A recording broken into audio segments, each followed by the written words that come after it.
I share desktop.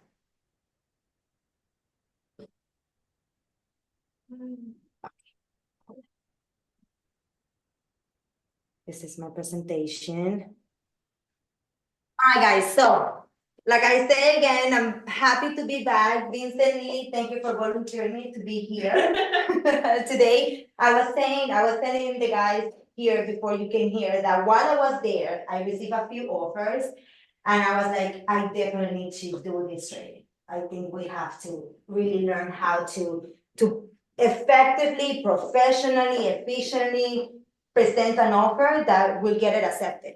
So my name is Maria Sivar. For those who don't know me, they are new. Lorena knows me. My contact information is in the screen. Follow me on Instagram. I'm trying to become an influencer. Follow me so at least I'm getting more followers, like my stuff, so I don't feel bad when I post a video or a house and nobody likes it. So follow me. I will feel like I have a community. Okay, so today we're gonna talk about the art of the deal, offers that sellers, and I added also listing agents can refuse. Because I do think that it's not only important that the seller gets our offer accepted, but you need to convince and appeal the listing agent to get your offer and not take her offer or her offer. Okay? So before I share the next slide, what do you think is important? What factors do you think is important when you're presenting an offer?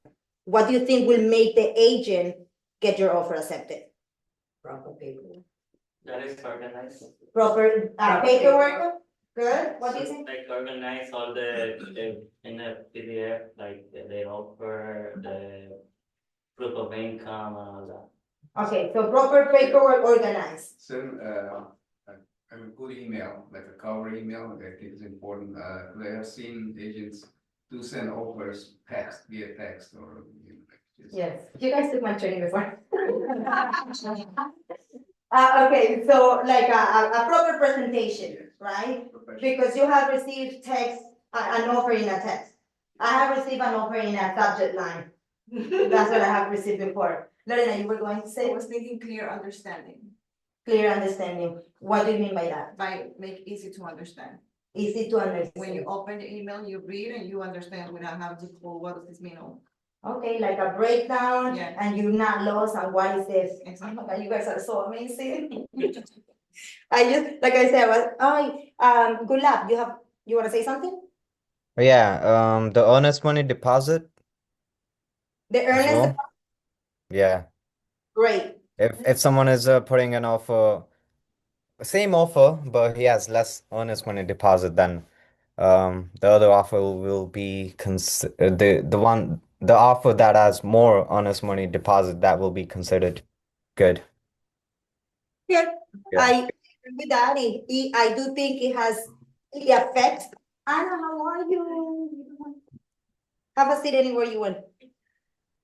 Absolutely, I agree with you, Gulad. That's a factor that also influences Yeah. when you want to get your offer accepted. So, with this slide, what I wanted you to is that an offer is not as strong just because of a price. I was surprised. I thought you were going to say the highest price. You guys are amazing. Because it's not only that. I think most of us think it's just that, and I want you to understand that it's not only that. It has to be a combination. The sum, that's what I say, the sum of price, of course, a competitive price, the terms and conditions that you are putting in your offer, as well as the presentation. If you give me something that is not organized, it just gives me anxiety and already puts me in a bad mood because I'm thinking that you don't know what you're doing, and now I have to deal with you. When during a transaction, you're gonna be dealing with the other day agent at least 2 months, and if it's a co-op, probably more, right? So I have to deal with someone that doesn't know what they're doing for the next 2, 3, 4, 5 months. Is gonna be a pain. And of course, the agent skills. And if I can add a little bit here on the agent skill, in general, I think that in this industry, guys, you do have to go out there, meet the other agent, become friends in the sense, like a good relationship with the other agent. Some of the times, my offers have been accepted because the other agents knows me. knows how I work, know a little bit of my reputation, let's say, and they prefer to go with me than someone that they don't know. Okay? So I divide this in 4 major pillars, right? We have to look at the financial structure of the offer itself. We also have to check at the terms. We need to support our offer with proper documentation and point out the strengths of the buyer. And then, like I say, the agent factor and the presentation skills. So that's how I organize it. 4 major pillars: the financial, the terms, the documents, and how you properly present your offer. Let's talk about the first pillar. Guys, if you have any questions, ask me, because I feel like we're gonna finish our presentation fast. So ask me. Or if you wanna add or comment anything, also let me know. I can add a little bit in the relationship that we're talking about. Mhm. For those that we are building, their revenue share, it's easier to have a good relationship with other agents, like you talk about, yes. That's how I working with clients. So this week we went to New Jersey with Alita, we got like 3 agents that they really like what EXP is doing. Good. That's the good thing about, I think that not only to present offers, but in general, you need to be out there and network, have connection. That's gonna make your life much easier, and you always know you have your people, you have your connections, and you get things done. Okay, so within the pillar number 1, which is financial structure of the offer, let's take a look at the price. Vincent, what are you? Okay, let's talk about price. Like I said before, it's not that price is not important. Price is important, but I want you to understand that it's not the only thing. A competitive price, of course, is important. Your job as a buyer's agent is to check the market, do a CMA, make sure that your offer is competitive, right? Like it's a good offer, it's the market value. And in some markets or in some situations, you probably have to go a little bit above what they are asking. Okay, so it could be that you might have to go a little bit more to get their offer accepted. Yes, you also need to see the competition. If a property has been on the market for almost 6 months, a year, I don't think they're gonna have above asking price. There are situations, it's not everything one thing, you have to assess the situation, but you might be able to negotiate a little bit. But if you see that that property has a lot of action and a lot of people wants to make offer, you see that it's having activity, if you go to an open house and it's full, you're not gonna put a below offer price. Okay? Escalation clause. That is when you're putting an offer, you can put a term over there that you're telling the listing agent that you're willing, your buyer is willing to give X amount of money extra of what the highest offer is. It's not that we use it a lot here, but I want you to know that there is that option. So let's say the highest offer that the listing agent is 500,000, and you're telling in that clause that you're willing to give 5,000 of the highest that they have. So now your offer is 505 or 10,000 or 20,000, whatever it is. Okay. You can also add that to make it more appealing. You're telling the seller, I'm willing to give you a little bit more. Give me the chance. I pay X amount extra for it. And then I saw that it says offering odd numbers, psychologically advantage. I just put it over there because that's what ChatGPT told me. But I'm not sure what is the psychological thing behind that. Who told you me? ChatGPT. No. But if we're gonna talk about numbers, and since Lily just talked, it reminds me. I was told that the Asian community, they like the number 8 and they don't like number 4. So I've seen some listing agents that they do list with a number and they like to give offers with number 8.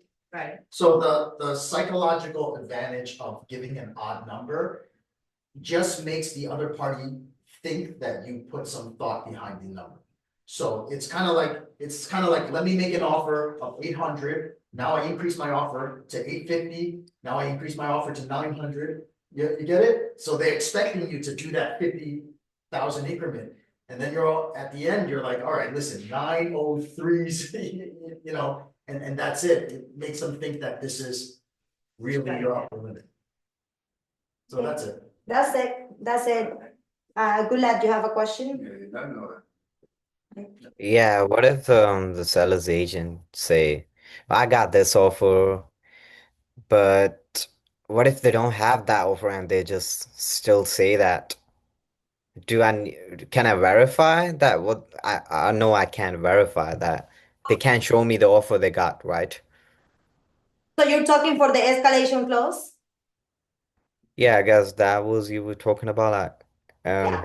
putting more money. So I will ask the proper documentation for the offer. I don't know if at some point you will ever be 100% sure that that was being done by another agent and not the same agent, but I would request the offer. I would say, knowing the market that you work is also very important, because let's say I got an offer accepted and we're already under contract. And this buyer told me, the listing agent told me, I have an offer accepted already, not accepted, I have an offer higher. It was listed on 1.25. And then he told me, I have an offer on 1.3. I was like, listen, I know this property is already overpriced, and I'm giving you full price. Hey, no, but I have other offers. Next day he called me, oh, your offer is accepted, we're gonna take your offer better. Yes. He said, we're already under contract, he wanted me to push with 1.3, telling me that he has, other offers, and he didn't have anything. Exactly. So I think it's hard to know 100%, but like he says, he knows the market, he knows the price. And when he was talking to that listing agent, he spoke with confidence. Hey, listen, I know the property is already overpriced and I'm giving you a good offer. And like he's showing knowledge to the other agent, and he was able to cut off on the bluffing, does it say? Lying, you mean lying? The line, he was able to cut off on that. So when you're presenting this, you also have to have the confidence. You need to know your market so you can speak with factors and that is already overpriced or no, or how good your offer is. You know what used to be very common, that's not common now, is participating in the offer presentation.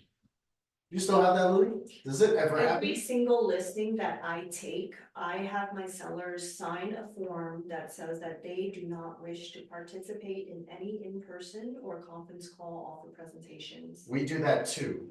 Because That's the offer presentation form, right? if you had an offer for my listing and you say, I want to present it to the owners myself, I can say no. I have a form that says all offers are through me. I prefer to do that as the listing agent because I don't want my sellers to accidentally slip something to you. And I don't want you to intimidate my sellers to have them give you an answer immediately. I want my sellers to take their time to review all the offers, for us to discuss everything, and then they will make their decision or their response on their own time. So here's the question, how many listing agents are getting that signed by their owners out there? What do you think? Most of them are not, right? So as an MLS agent, do you know that you actually have a right part of the offer presentation? Right? Not to say that you could control the offer presentation, but just be present at the offer presentation.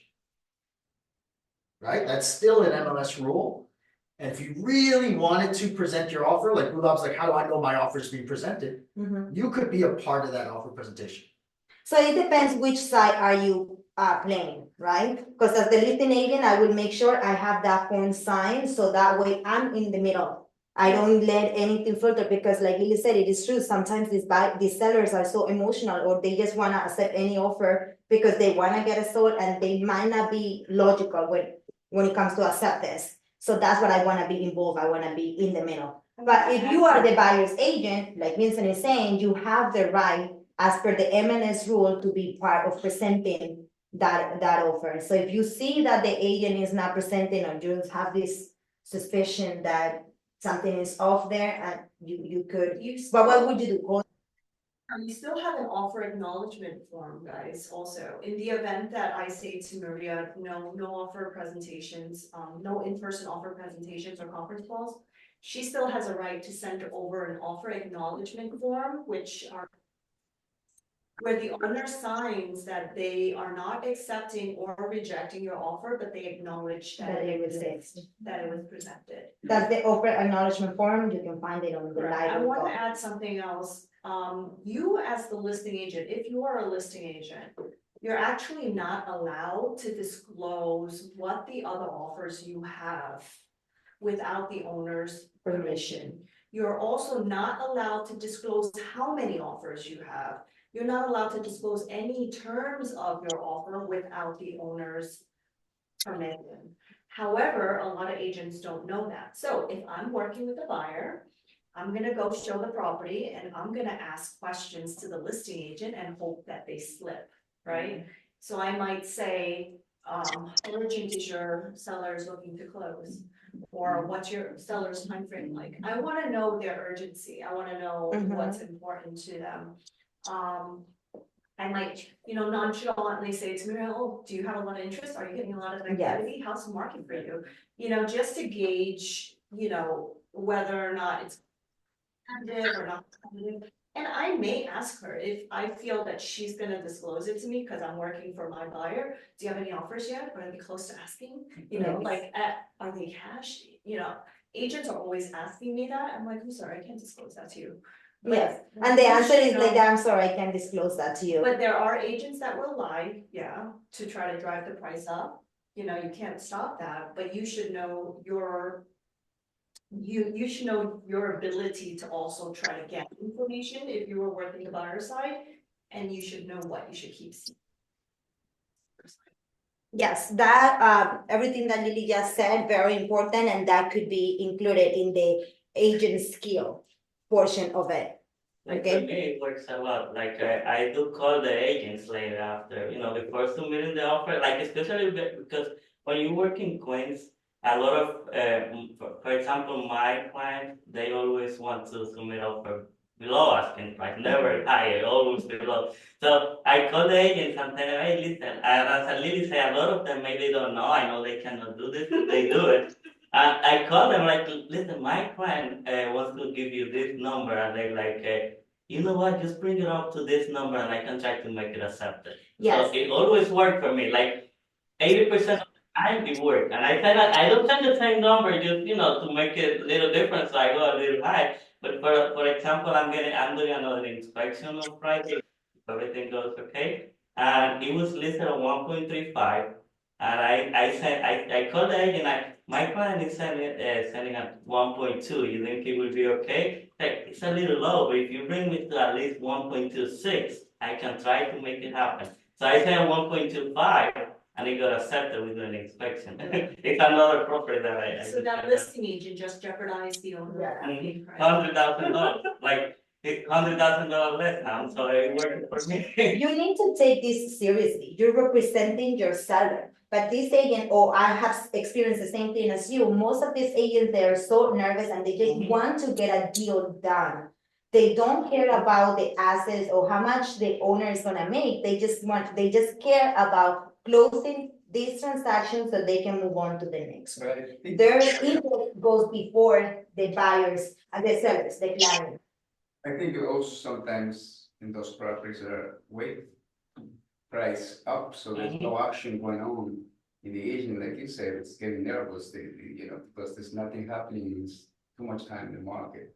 So that's why they rather do what Juanchi is saying, that, to work it To out say it. close to whatever. Mhm. The And it owner, happens a lot. the owner also said, There are gonna be some stuff that you could see that will give you information, like the dates on the market, talking to this agent, all of this, you gotta use it strategically. So you can see how to do it, like what you guys are saying has a lot, and making the phone calls. I don't know why we are so scared to do that. I have been listing agent, and when they present offers, they don't call me. Or they don't even text me to tell me that an offer is coming. Some of them, yes, but not all of them. So you're busy, you're driving most of the time, so when someone talks to the other agent or call, that agent already knows that an offer is coming, so they're gonna be looking out, and you know that it's not on spam or another thing, you know you have something waiting for you. Lauren, you have a question? Okay, And always calling is better because they're not gonna give you any good information on that. on text. Nobody will do so. You better call it. Like I know Lily knows everything, but it's not, like 80% of agents, they don't even know what they do today. Like you call them, they tell you everything in 2 seconds. I'm like, Yes. okay, thank you. I know a lot of agents, they don't know what they're doing, so that's why I really believe, that we need to be here in this class, taking this training, not only this, but all the ones that we have every Tuesday. I've been in the business for 10 years and I'm still here training, and it's unbelievable the amount out there, and when I see it, sometimes I feel like I wanna rescue them, and I'm like, definitely they need to come join us so we can teach them, we can train them, and they could be better agents. So I'm happy for you guys, and I feel proud that you guys are getting this offer accepted, that, I can say they're my agent, they're from EXP. And I want all of you to be like that, because like I literally get annoyed when I know that they're not doing the right thing. So I don't want that to happen to you, because you're my people. You're my people, then that's it. All right. Did somebody say anything? Do we have anything in the chat? No. All right, so also in the financial portion of the offer, let's talk about type of loan, okay? And cash offers. Cash offers are great, right? It could be something more up to the seller, to the listing agent, but not necessarily all the time. So it could be as long as time is important for the seller. Okay, if they want to close a transaction right away and there is a cash offer, and of course you support it with the proof of funds, cash offer is a very strong offer. And if we're talking about co-ops, a cash offer is strong as long as the qualifications of the buyers meet the criteria of what the board is looking for. Okay, so we need to pay attention, very detail oriented. We did have a situation with one of she got a cash offer, and the first thing that you do is, oh, it's a cash offer, I'm excited, it's a cash offer. But when we checked out the qualifications of the client, they were not going to pass the board requirements. The income was very low. In co-ops, usually when you get a cash offer, it's because the income is not good. I don't know how they make their money, but they have the money and they don't report it. So you have to be very careful. Could be good, yes, no, and if it's a cash, you need to support it with the proof of funds. Now, conventional versus FHA and VA loan. In this thing, I do have a lot of feelings and opposite feelings. What I've seen outside, when I'm the buyer's agent and I'm presenting FHA loan, I see that a lot of listing agents get scared of FHA loan. And for me, it's really, really, like, I don't understand why they do that. Why I learned about FHA loan and all the details about FHA loan, because I closed my own house in an FHA loan, and there's nothing bad with this, as long as you have a good lender that structure your loan properly and that you have your loan approved. And for me, FHA was better because I was going to get a lower rate and I didn't have to show reserve. Right? Why is that? But the stereotype, I don't know, or the misconception out there is that FHA is a weak program or not as strong enough. It could be because the FHA guidelines are a little bit more strict when it comes to the condition of the property, or when you correct me if I'm wrong. But that's also your availability as an agent to go and check certain things that could be a red flag or not in the property. Right? And as the buyer, I was aware, I saw a few things. Offer offer to the listing agent, I'll take care of the fixing that I need to do, right? I needed to paint the garage, so I got somebody and then when they painted, so. My advice would be as an agent, even though we're not lenders, even though we're not brokers, bankers, learn and study and have a general idea of how each programs work, right? So you know what you're doing. FHA not necessarily is bad, BA not necessarily is bad, it is how you present it, right?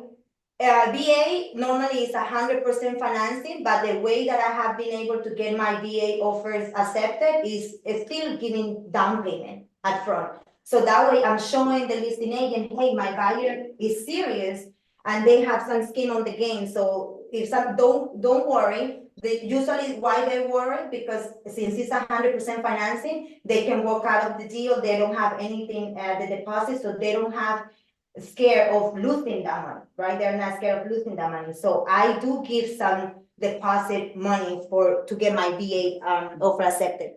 And conventional, everybody likes conventional. It's less strict and it's at least 20% down payment. But there are also less. 5%. Yes, there are also less down payment, still conventional. I'm about to do 5% conventional. Okay, so like I say, my suggestion is for you as an agent to have knowledge about the different type of loans and know it so you can present it properly to the listing agent, okay? Another thing that I didn't include here, but I just came to my mind. Now I work with a bank that they have a loan called Ladder Up. They're offering $20,000 to buyers, to first-time home buyers. And usually when you are presenting an offer to a listing agent and it's a different name, Ladder Up, HSBC has another 30,000, they get scared. They think, I don't know what they think. They don't know about the program. They don't know how it works. They don't know the qualifications of it. So that's what I say, you need to know so you can properly explain it. So I'm in contract with 1.135, okay, that they're using this program, but the buyer is getting this 20,000 and their loan pretty much is done, they're approved. These buyers have everything approved, just contingent on the title and the appraisal. So it's very important that you teach or guide the other agent with new programs that they might not be aware of. Renovation loans, Sonima loans, Sonima changed something now too, right? The income limit? Interest, I mean, income, they increase the income increment. So if it's 1 to 2 person, it's 155,000 in New York. If it's 3 to 4 people, it's a little bit over. And they're also more flexible with the guidelines For co-ops. Okay, So so, co-ops and condos approving the building, so okay, they don't look at inspections as much as penny. okay. So, I had a situation, I emailed Olga and Olga solved it for me, she gave me options. So it's very important that you have your team, your people that you can reach out and help you solve this situation when you find yourself in those things. Impact of appraisal worries on seller decisions. So we're gonna talk about contingency and then I'm gonna talk about appraisal contingency in the other part. So down payment, higher down payment signal strength, yes, but for me, what is most important is a higher deposit at contract. Okay, if you, instead of giving me $10, you're giving me $20, I maybe will go with the one that is giving me more because just it's making me laugh. Stop texting. Because it shows me that you're willing to risk a little bit more. In this, it's a game of taking risks, right? So, but like I say, depending on which side you're working and how well you present it, you might be able to get it accepted with a lower. For example, right now, I am in contract for a co-op where I only give 5,000 as deposit. Well, Yes, but it's the availability that you have to explain and talk to the other agent, right? So my buyer is getting 30,000 as a incentive, as a first-time home buyer, the building qualifies for it. The down, it's a very low amount, it's 210, 215, so 20% what it is, 215, 20, 42. 42. So he's gonna use all of that money and he needs to put 3%, so he just needs to give 2,000 more out of his pocket. You know, so I explained that to him, we don't wanna, the reason why I didn't wanna do that is because I didn't want him to pay and then get his money back. So I said, I'm just only gonna give you 5,000. And I explained that he's getting the funds from the grant. I was also lucky because the agent knew about this program and it looks like he has closed with this bank as well, so he knew. And we were able to get it at 5,000. In this case, the grants, the board, they don't care about those. I don't know, they might care yes or not, but also the buyer does have the money, right? It's not like the buyer doesn't have any money at all, no, he does have money. And instead of using it, he's gonna use the grant when we are about to close, when they approve his loan, he's gonna get the money. Okay, so the buyer doesn't need to have this. Okay. Okay. Strategy is to present lower down payment, like I just said before, and verifying assets. You cannot tell me you're gonna give me X amount and then you don't show me that you have the money. Okay? And financing contingencies, we do have appraisal contingency, appraisal gap guarantee, removing mortgage contingency. We have talked about this in previous classes. As the listing agent, if you give me an above asking price offer, I will make you waive the appraisal contingency and I will try to get away and also make you waive the mortgage contingency. You, as a buyer's agent, need to fight it. The mortgage contingency, I think, is a little bit more risky. So if I have to, what I do is I waive the appraisal, but I try to stay with the mortgage contingency.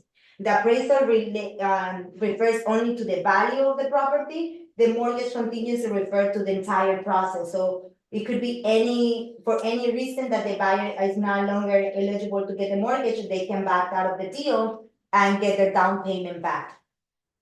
Okay, so you have to assess the situation, like I say.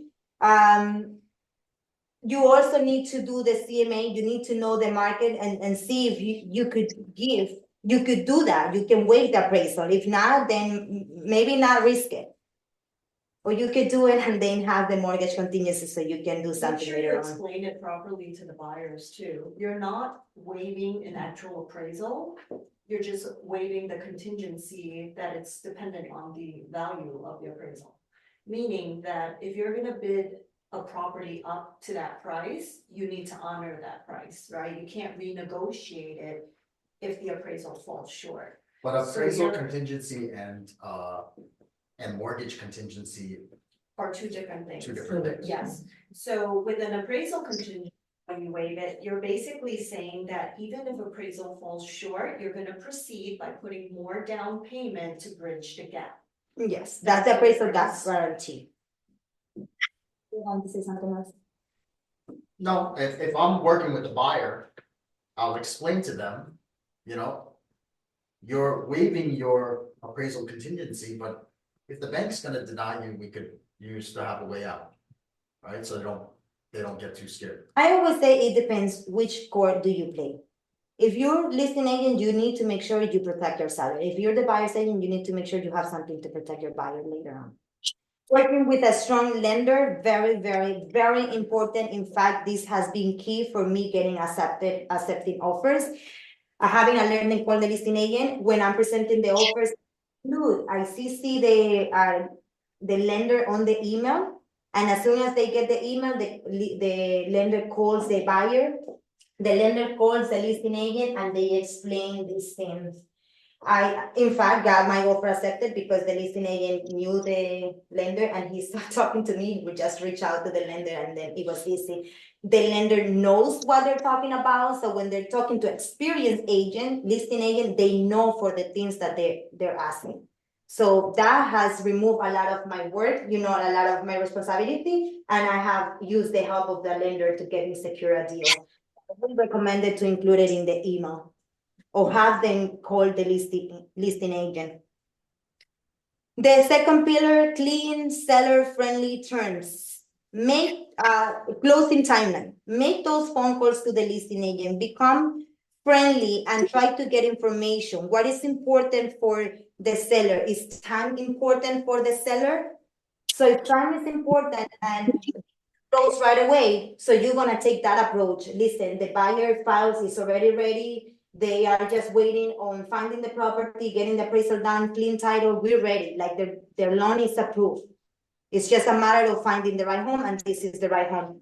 If they wanna stay longer in the property, if you have that information, listen, my buyer is really flexible with time, they're not in a hurry. In fact, right now, the property that I have in contract, it was on the market for a very long time, and not because they didn't get not because it's not a good property, it's because one of the conditions for the seller was that they were able to stay 6 months in the house after closing.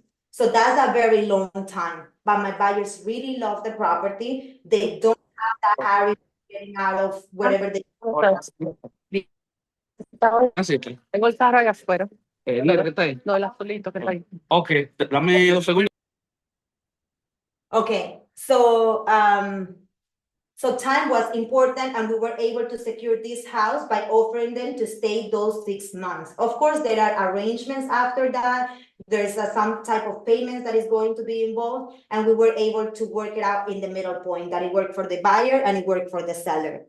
Post-possession agreements, sure, more appealing contract periods. So you need to know, you need to call the agent and figure it out what's going on. Sometimes in the listing description, they say they need to stay post-possession. They tell you exactly, they need to close by any specific time. So also read the MLS. After they close, they stay for 6 months. In this case, yes. Who's got a really cool term that they use to get an offer accepted? A cool term. Or anybody do anything creative? No.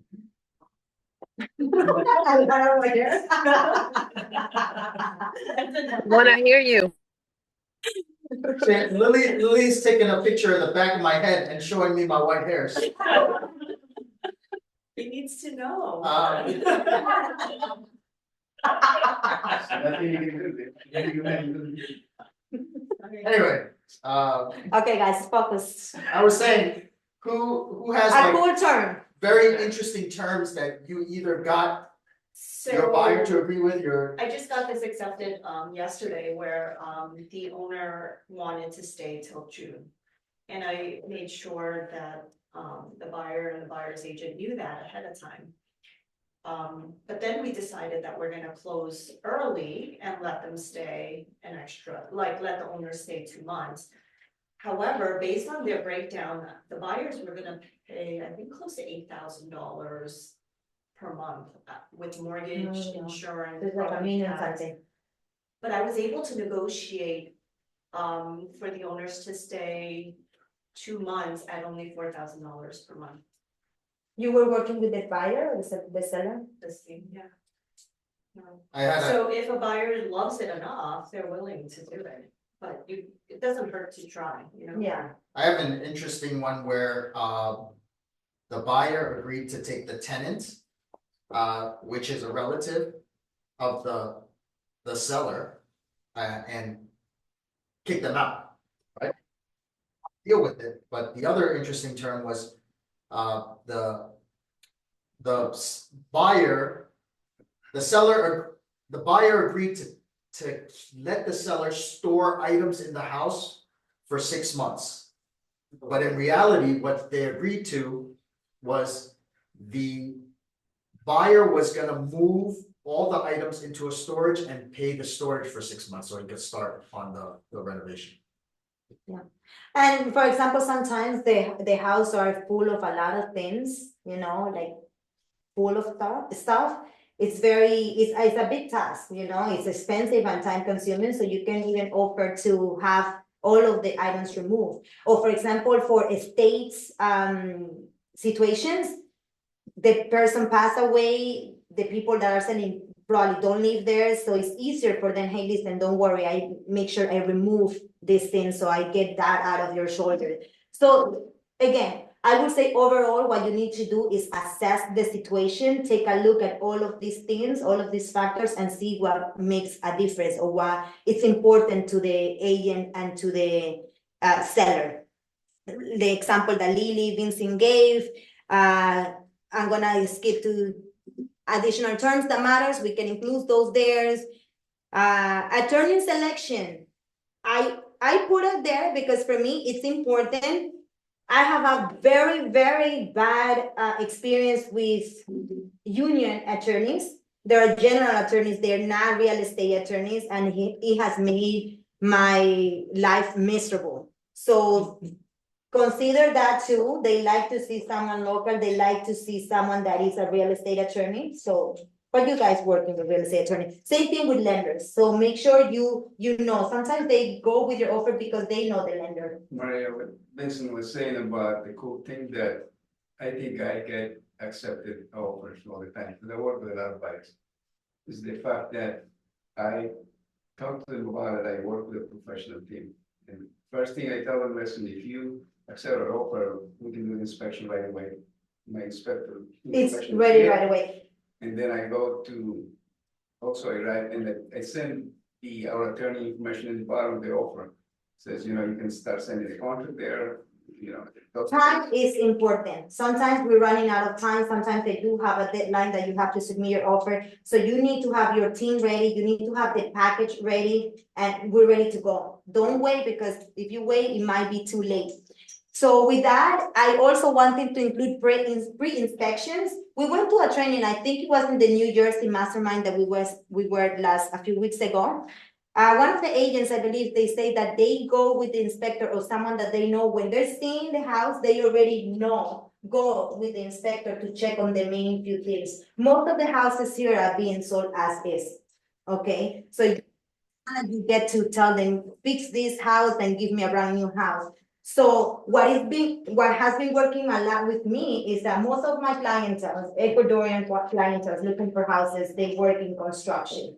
And then the brother is the electrician, the cousin is the plumber, they have the entire thing. So when they go to the property, they already checking on the stuff. So it's kind of like a pre-inspection that we're done, and they're like, okay, we can do this, so we waive the inspection. That can also be appealing, or we just say, listen, the buyer wants to do an inspection just for their own knowledge, but they are aware and they're taking the property as is. That's also very appealing, especially in houses that are falling apart or that, they're not. That term is working out a lot for me. That's the main term that I use right now, the inspection, because I tell my buyers, listen, if you do inspection, if you're going lower on the price, just take out the inspection, because anyways, when you do inspection and something comes wrong, if it's too expensive, they don't do anything. They're not If you're going low, just take it off and you have a chance to get it accepted.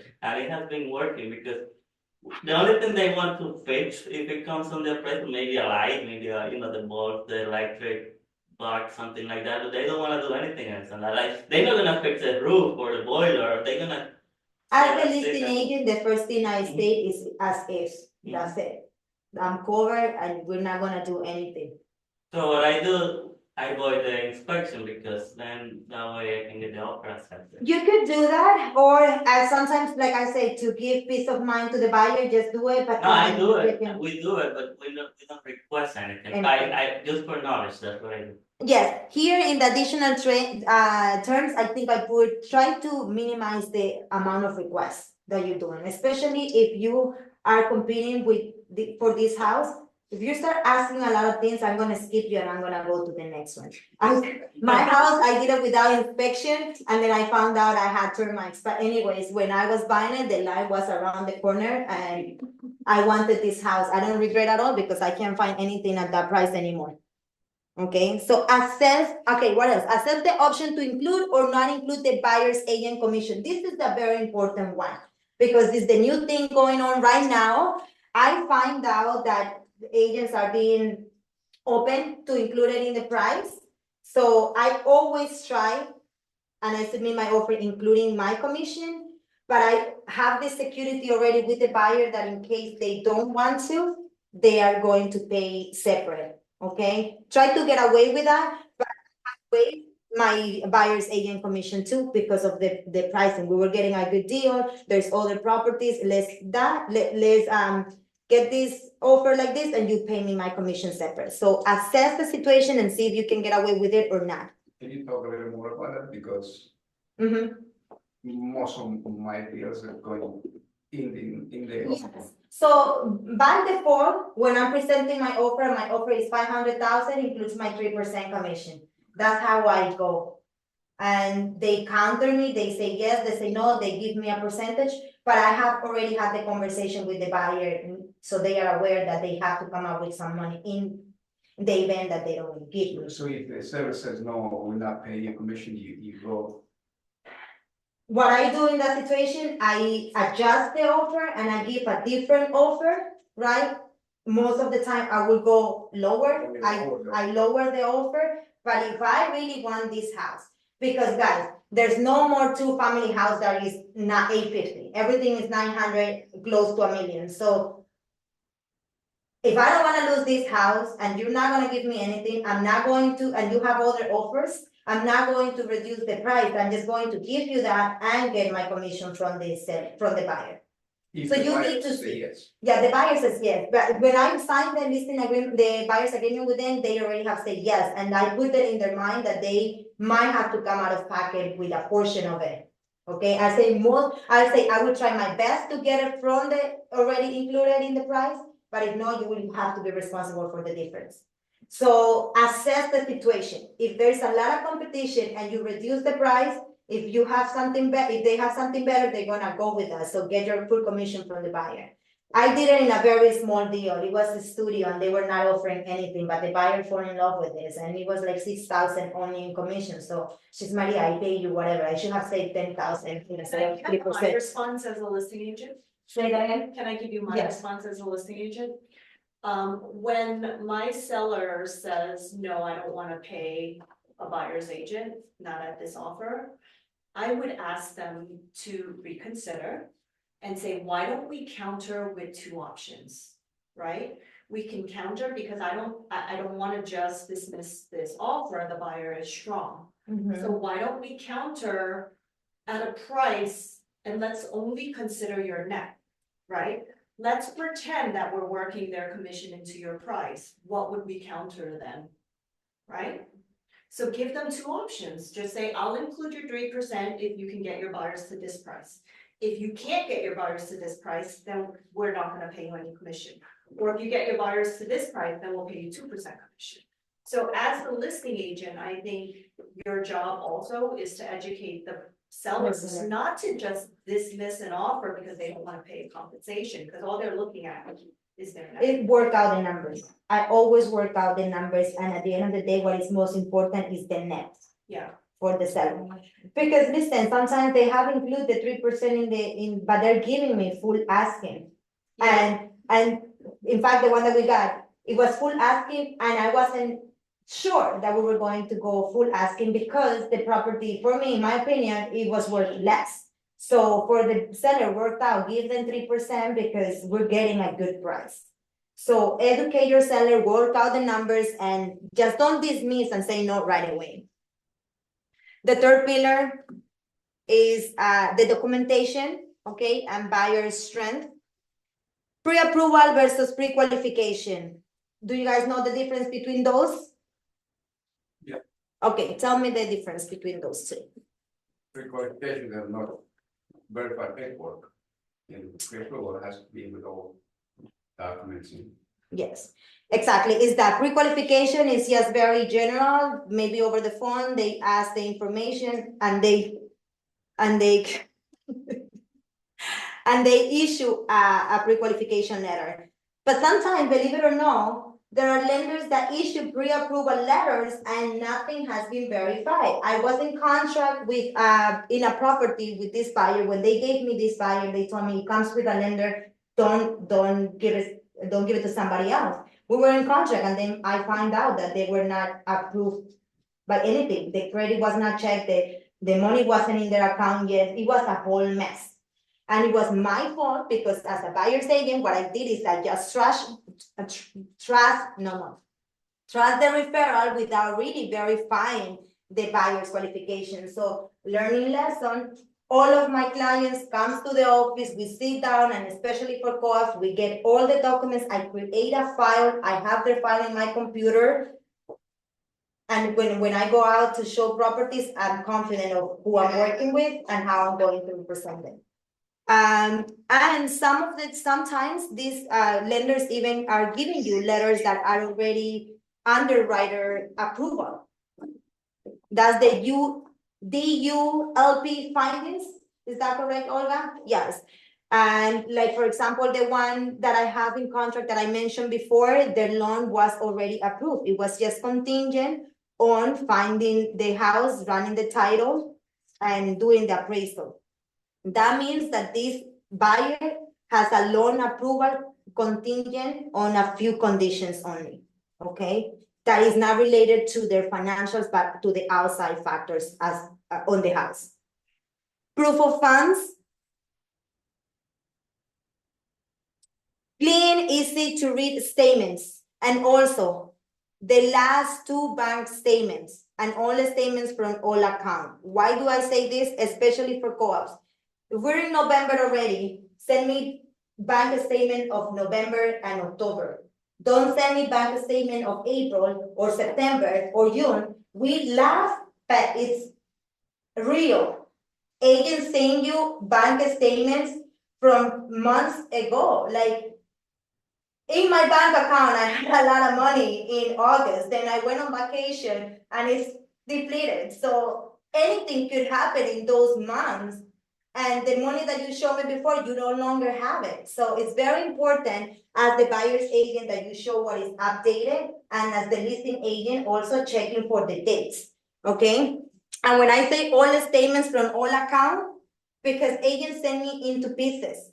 Chase account, but they have it in another account. So show me the other account too. Why do I have to ask you and figure it out that the money is coming from another account? So put everything together and make it easier for me, easy to see it, easy to read it. So that way I'm in a good mood and I wanna work with you. And it's very important because later on I'm gonna show you stuff. And that's what I say, in a good mood, because while I was on vacation, they messed up with me. And I go to my email and I have to check this thing. They messed up with my mood. Okay. Employment and income stability, last 2 years of income taxes. Most of this thing applies for co-op. And even though I'm going to be talking about co-ops a lot, I think if you learn it this way, it's going to be much easier for you to do it, even if it's in houses. Okay. Last 2 years of income taxes, last 2 years of W-2, last month of pay stuff. Employment later, it could be optional or no. I include the employment letter where, for example, the buyer has been offered a better job. So even though I'm showing the pay stub, I want them to know that they're gonna get a higher payment. So if it makes sense, include it. Full credit report for co-ops is a must. You don't give me only the credit score, you give me the entire report. That's when it comes to documentation. So What if they're 39 buyers? good question. 2 years tax return. Exactly. You're gonna do 2 years of tax return, and then you have to see how much they make on each year. And if the second year is higher than the oldest one, no. You have the previous one, you're gonna do an average. Okay? And what if the second one is lower than the first one? You take the loan. You take the lower. You need an explanation, why is it lower? Why it's lower? Okay. So you do that, and then you won't have pay stuff, but then you have bank statements when the money, you could show that the money is coming in. So you need to show where the money is. And if you don't have a one way, make sure you can figure it out another way to show it, even if they're 1099. Okay? Any questions? Also, this is mainly for co-ops. When you're presenting an offer for a house, a must is the pre-approval, a must is the proof of funds. I don't show taxes, any of those things. I have before, yes, for example, in pandemic time when this was crazy and people were just, offering above asking price, I did show the taxes and I did show pay stuff because I wanted to show that they were still working even if it was pandemic time, right? Remember, it was uncertain times. You don't know if you were going to work. So the reason why I decided to do it is to show certainty in my buyers. They were in health, in the medical field, so their job is secure. That's the reason why I included even if it was in a house. The fourth pillar, agent factor and presentation skill, for me, very, very important, and it will determine if I pick your offer or not. Like I say, it's not only we need to appeal to the seller, we also need to appeal to the listing agent. We have a lot of power when it comes to presenting these offers, right? I have had clients that have told me, Maria, you make the decision. Which one should I pick? Which one should I show? They put it in my hand. So I have a lot to say. They trust me so much that whatever you tell me, I go with. You tell me which one I pick. So if I'm already not feeling confident with one offer, you need to get me also in order for me to convince the seller to get your offer. Your offer presentation should include summary sheet of the key terms. It's a summary of your offer and all the terms breakdown. Full offer form. There needs to be some sort of documentation where you have it. You need it for SkySlope here in EXP, but you need to have your record. Sometimes things happen and you get busy with other deals, and then you might need to negotiate or something and you don't know what was your initial offer. You need to have paperwork so you can go back to this.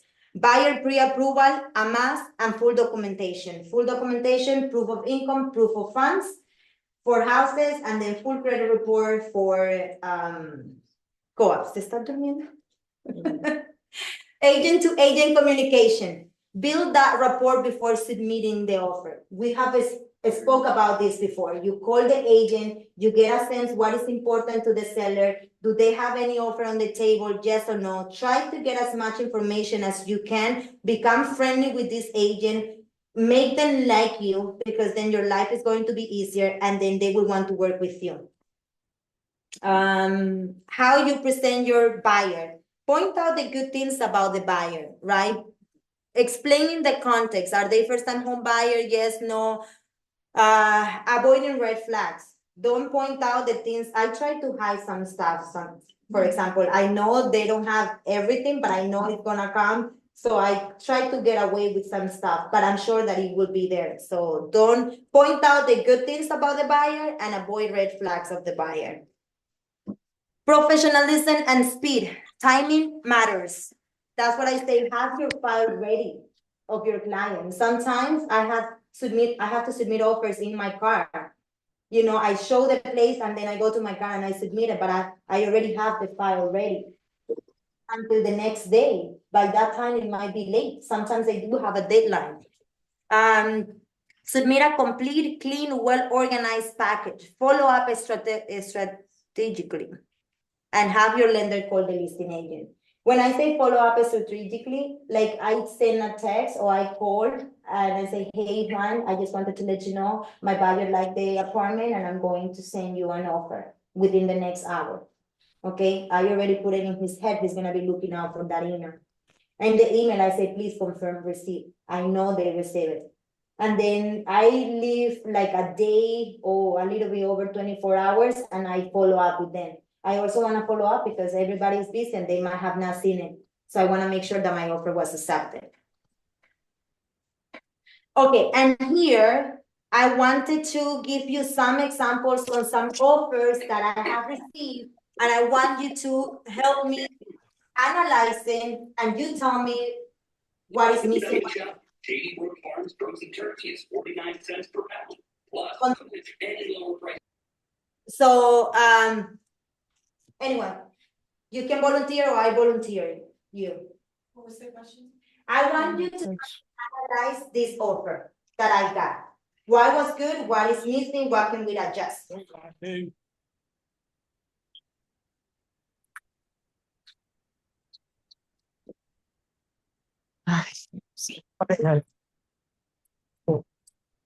I mute.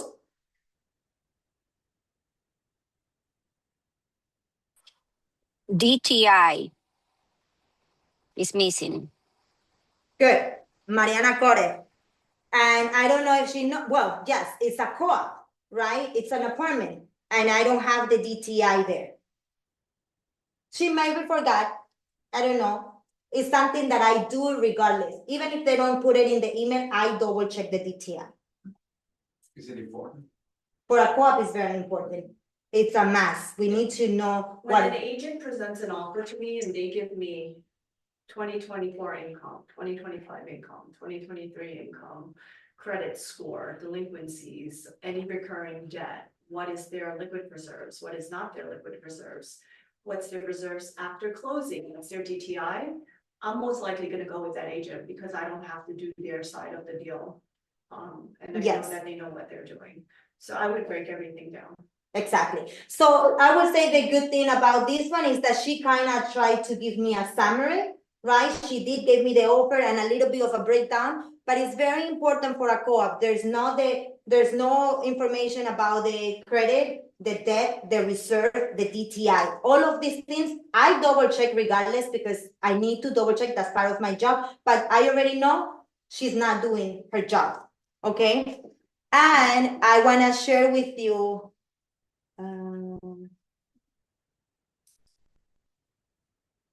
this is the email that I got, right? And I tried to screenshot it or save it, whatever. If you might see the information, don't share it. I try to cover as much as I can. Can read it. You cannot read it? Well, this is the email that she sent me, right? And it's just a screenshot. She sent me pay stub number 1, she sent me pay stub number 2, then she sent me, I wanna open my email. Can you guys now remember of their name? No, you shouldn't share. I shouldn't share. Okay, so let's just use this file. This is a printout of the email that this agent sent me. So there is a screenshot of pay stub number 1. This is a screenshot of pay stub number 2. Then she also sent me pre-approval letters. She sent me taxes 2024. She sent me taxes 2023. Let me see what else I have. You guys can see it or no? Did I hit the green button so it goes full screen? Okay, good. The reason why I want to show you this is so there are information in the documentation that you need to pay attention to, right? So we're gonna see first that the person is there, the name, and then how she gets paid, and it's bi-weekly. So you're gonna check the period time, the beginning and the end. They send me a pay stub from September 7 to September 20. That's pay stub number 1. We were in November. And here, let me see what's the one. This is September 21st to October 4th. Can you see it? Well, it was hard for me. You see where are we struggling right now to see this? This is what I was doing while I was away, trying to rush from my retreat to go to my room, get internet, and try to figure this offer out. I was excited, of course, because it's an offer, and I need to get this place ready. So I wasn't that mean to her right away. I was like, in the email, I told her, great, thank you for sending me over these documents. I am still missing full credit report. I'm still missing this. And I gave her a list of the things that I was missing. But the most important thing that I want to point out here is absolutely don't send screenshots. That for me shows a lack of professionalism. You are making good money in this business and you cannot go to your office and scan the paperwork. Or let's say you don't have an office. You can't get to an office. There is a staple, and not only that, but you can, on your notes, scan it, and then you cut everything, and then it's like a PDF file. I have done it when I'm in my car, and I send it right away, and I put together a file. So a screenshot is definitely a no, okay? It took us maybe like within that week a back and forth between that agent and me, sending me the stuff into pieces. Send me everything in one email. Send me everything in one file or maybe 2 or 3 files. I don't like it when the file is too big and I have to do it on my Google Drive. So that's why sometimes I do a few files. But if you could put everything in one file, it would be amazing. Then I also got this offer, right? Very good. At least it's an offer. It wasn't a good price, but I didn't reject or say anything right away. What I wanted is to see the qualifications of the buyer, because if the qualifications is good, I might be able to counter and entertain that offer and not let it go. So, hi Maria, we're pleased to submit an offer. There is the offer price, the down payment, how much they're putting at contract, the commission is included. Okay. I'm just reading now that they will do an inspection. I must have skipped it when I was reading because I wanted to see the paperwork right away. Okay, and then the following is attached in this email. MLS sheet, formal offer, pre-approval. Thank you for your consideration. A lot of agents send MLS sheet. I don't know why. I don't include it. I don't know what, maybe, I don't know, but I don't include it. It's there. Formal offer, good. She sent me a formal offer. We do have paperwork for that. And the pre-approval, good. But this is for a co-op. There's no proof of income. There's no credit report. There's nothing. So I go back. She just sent me these 3 things. So I go back. I want to entertain. I don't want to miss this opportunity. Hello, ladies, where are proof of income, proof of funds, and full credit report? I also know this agent. I don't want to have a bad relationship, so I want to be cool. Maria, I can explain why is that there. Yes. Because they don't want that. No, it's very important. I learned it. My attorney taught me that it's when you listen, let's say a house or a co-op, whatever, in the agent remarks or in the public remarks, you write what comes with the house, right? In one situation was the dryer and the washer. It was listed in the MLS sheet. But when they were selling it, they said, no, that's not coming. That's what they included in Yeah, it. Okay. So that was the one. Yeah, but what matters is the contract though. Yeah. So even if it's on the MLS sheet and it's not on the contract is what supersedes the. Yeah, but at least they listed in. So I will say in that sense, what is most important is the deal sheet. Because whatever goes in the contract is whatever you stated on the deal sheet. So make sure in the deal sheet you put anything. And you can support, they back it up with the MLS listing, but no. So then she emails me and she says, this is the remaining fund. Oh no. Hi Maria, see attached. Remaining funds are in another account that he needs to transfer to this one. I didn't get that. So then she sent me this. A screenshot of the credit report. So I could see that it's 728. It's a good score. It doesn't make me think that they have a lot of late payment and it's bad, but I don't have anything else. I don't know what is their debt. I don't know anything. And then they send me this bank statement and an employment letter. So there's no income taxes, there's no pay stuff. And then when I read the employment letter, I kind of figured he was just hired recently in October. So maybe I say that might be the reason why there's no pay stuff, right? So, and then I sent an email back. I was already upset. I was already annoyed. And I put, what I wanted to tell them. And then I put it on ChatGPT so they can make it nice. Because I would tell her other stuff. So, hi, I'm not sure how you typically handle co-op, but my process is a bit more detailed. I verified income using the last 2 years of tax returns, W-2, and the most recent 2 months of pay stub. For funds, I review all the accounts where the buyer has money for the down payment, closing costs, and reserve. Even if those funds are spread across multiple accounts, I need to have all the accounts. Regarding the credit score, I require a complete report showing not only the score, but also payment history and balances so I can accurately calculate the DTI. Based on the employment letter you provided, it seems that the buyer recently started the job, which might explain the absence of pay stuff.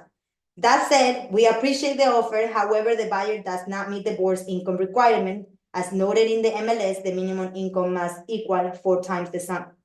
I gave the qualifications. So with this, the reason why I share this with you is so you can understand the importance behind that, you know? Even if she gives me everything else, it already shows me maybe she doesn't know what she was doing, or she knew and she was hiding because she wanted to gain some time while she put things together. I don't know, but already it's giving me a negative feeling. I don't want to work with an agent like that. It's gonna be hell. They don't know what they're doing. This is not a qualified buyer. So, you know, and I felt that I needed to send her an email back so she understands how this works. And I wanted to invite her to my training. I just felt that she was going to be offended. You know? You gave her some really good information, like some good feedback, and a lot of times. That was ChatGPT. I put that in your. This I must be want- a new agent, right? She's not a new agent. Not a new agent, not a new agent then.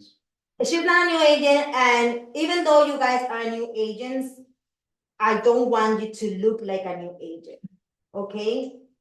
Take advantage of this training. It's not, I don't think You know what it is? It's even if you're new or experienced, like. you need to know. I've made offers and I've cut corners before just because I'm lazy. Like they send me a picture and I'm just like forward it over because that's what they sent me. But Mhm. you have to understand that that's the impression that you're giving the listing Yes. agent, right? And also, like when you're working with hard clients, you think that that's the way that you have to work. Yeah, so you know, I think, guys, that we are the professional here, right? We are the professional here. We are licensed. We get paid and our check is big sometimes. And if it doesn't start with us, like, I don't know. I think we show off differently when it comes to these things. So I'm trying to get back to my presentation. So this is a summary. You can take a picture of this. This is more like a template, okay? And also, this is just a template, guys. You don't have to follow everything. You gotta assess, again, like I said, the situation and the other agent. Before I have like, dear agent, thank you so much. And there are agents that are very driven and they don't care about how are you? Thank you so much. No. So for example, I sent an offer to Michelle and, hey, Michelle, please see attached. She knows, I know how she is, how she works. So I send what she needs to see, you know? Michelle and I, we only have a few times at nighttime, verily, we talk about personal stuff, and then it's like our time to kind of like not be so driven. After than that, appraisal is scheduled, take the key with the doorman, tell me what's going on. I know how she works, that's what I send her. I don't put a lot of things in the email. So use it as a guide for you to know more or less, but very important, a breakdown, purchase price, down payment, mortgage amount, income, credit score, available funds, DTI, debt, all of these for co-ops, type of loan, contingency, estimate and closing day, additional terms, lender, attorney, all of these could be terms, and then you put everything in one, okay? Just use this as a guide. You don't have to do it exactly like that, but this. Subject line with the address, offer to purchase 123 Main Street. It's easier for me to look and you can keep organize your emails. One or very few files with the documents properly scanned, never a screenshot. Don't send me a screenshot. I hate it. And I don't want to work with you if you send me that. I don't do a lot of rentals, but this is very common in rentals. Use the same concept and applying for rental too. Don't send screenshots. Scan it in your phone if you don't want to come to the office. Name the files. Why I put this? Because I usually put the buyer's name file, right? Maria Alcivar file. But in the, I don't know if you saw in the email, it said the screenshot 07-12. I don't know what is that. Like, write at least the name, pre-approval, Maria Alcivar pre-approval, Maria Alcivar proof of funds. Email well redacted. You have the template over there. everything at once. I don't wanna keep asking you, Maria, send me the proof of income, Maria, send me the full credit report, Maria, send me this. I get tired and it's time consuming. Send me everything at once. Sometimes, I'm not gonna lie, I have said 2-3 emails because I have to meet a deadline and I don't have everything. So I tell them, hey, listen, I will send you by later today or tomorrow, whatever file is missing, but this is what I have so far. But I know I'm also putting something good that they could wait for that paperwork. But only in very specific situations, so try to get everything at once. Offer form, proof of income, proof of funds, offer form, proof of income, proof of funds, and full credit report for co-ops. Those are some notes, and now we have time for Q&A. I have to say that you guys are very amazing because most of the things that you discussed was the things that I discussed in this presentation, so you guys are good. Keep being like that, teach other agents to present it like that too. Believe me, it does make a difference. How you present and show yourself to the other agent will have a lot of weight on getting your offer accepted. We talked about, talking to the listing agent to let them know that the offer is coming and getting information, right? Lily mentioned about Getting information. pulling information from the listing agent. What about getting the lenders to communicate? Yeah, so like I said before, I include them in the email, I CC them, and once they see the email, they call the agent right away. So you have your lenders trained to call the agent? Yes, or I call them and I tell them, call them. Okay. As soon as they are CC, they call them right away. It's important to have a team, guys. You need to have your lenders, you need to have your attorneys, you need to have your inspectors, you need to have them ready. They already know how you work and they know what you do. Or I call them and I be specific, hey, can you call them right away? Can you explain this? I explain the situation and they do it. They wanna get the deal done too. We're working together, we're working as a team, need to get it done, we need to get paid too. We need to get paid too, so they work for us. So my question is that, let's say if the buyer is making an offer which is way below the asking price, should I talk to the listing agent before submitting that, or should I gather together everything and then submit it? Always talk to the agent to figure out the situation. There's a listing price and there's the actual value. Maybe they're giving a lower offer, but because it's overpriced. I could be an example of that, right? I'm making right now offers 100,000 less, but because they are overpriced and they're on the market for a very long time, I also want to get a deal.